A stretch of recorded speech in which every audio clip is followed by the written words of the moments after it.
Bonjour Gérard Longuet. Bonjour. Merci d'être avec nous ce matin sur iTélé. Vous êtes sénateur de la Meuse, vice-président de l'UMP, ancien ministre de Nicolas Sarkozy. Vous serez tout à l'heure au bureau politique à 8h30 à l'Assemblée nationale.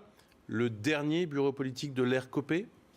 En tous les cas, un bureau politique extrêmement important où, sans doute, il sera demandé à Jean-François de prendre un peu de recul pour que les choses se clarifient. Qu'est-ce que ça veut dire prendre un peu de recul? C'est donner sa démission, accepter une tutelle? On a des passer au collégial? institutions qui sont compliquées, mais qui permettent de se redonner une équipe de direction dans des délais tout à fait normaux. Par un congrès extraordinaire ou une sorte d'équipe d'urgence? C'est en tous les cas, le congrès extraordinaire serait la bonne idée. Il faudrait qu'elle soit acceptée, mais pour moi, ce serait la bonne idée. Parce qu'il y a deux problèmes très différents à l'UMP. Il y a cette crise Big Malion, et qui a dit la vérité, qui ment, c'est toujours une affaire difficile, et ça va prendre du temps. Et pendant ce temps-là, ça va être empoisonnant pour tout le monde.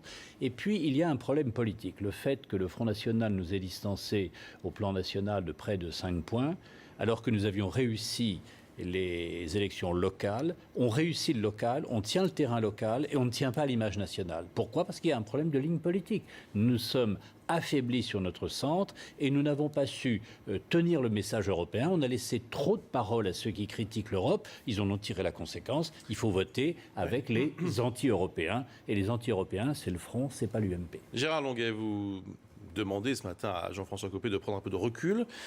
Il a dit hier, je ne savais rien. C'est possible. Il est présumé innocent. Mais à la télé, d'ailleurs, où est le délit ? On va le savoir. Et qui ment ? On va le savoir. Simplement, ça va prendre, avec les délais des procédures, c'est entre 3 mois et 3 ans. Bon, je parle d'expérience. Des emmerdements, je connais. Ça prend très longtemps avant d'être clarifié. Et pendant cette période, votre parole est inaudible. Donc, pardon, ce n'est pas une affaire Copé aujourd'hui, c'est déjà une affaire Sarkozy. C'est une affaire du financement Big Malion.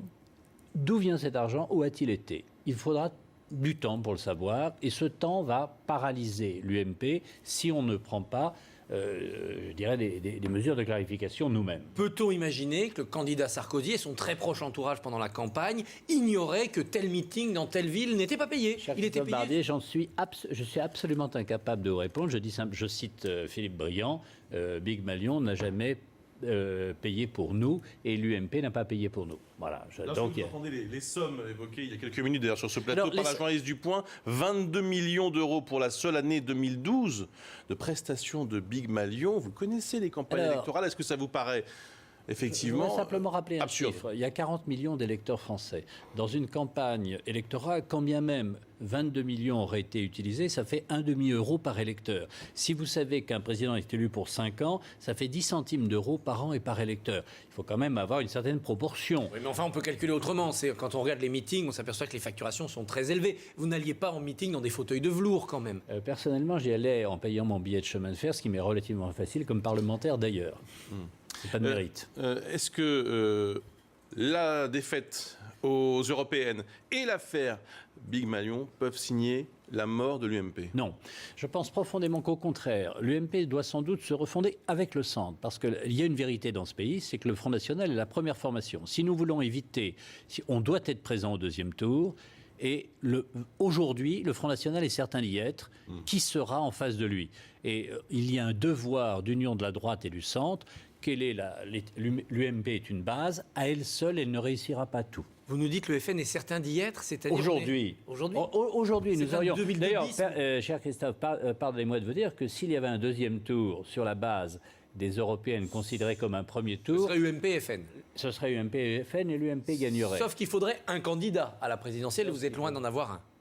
Oui, enfin, on a un socle électoral, puisque dans une élection où le message a été brouillé par les anti-européens de l'UMP, où la campagne était répartie sur des têtes de liste qui n'étaient pas toujours les plus connues, nous sommes en deuxième position nationale. Donc il y a une base très forte. Il ne faut pas non plus jeter le bébé avec l'eau du bain. Jean-François Copé est dans une situation compliquée.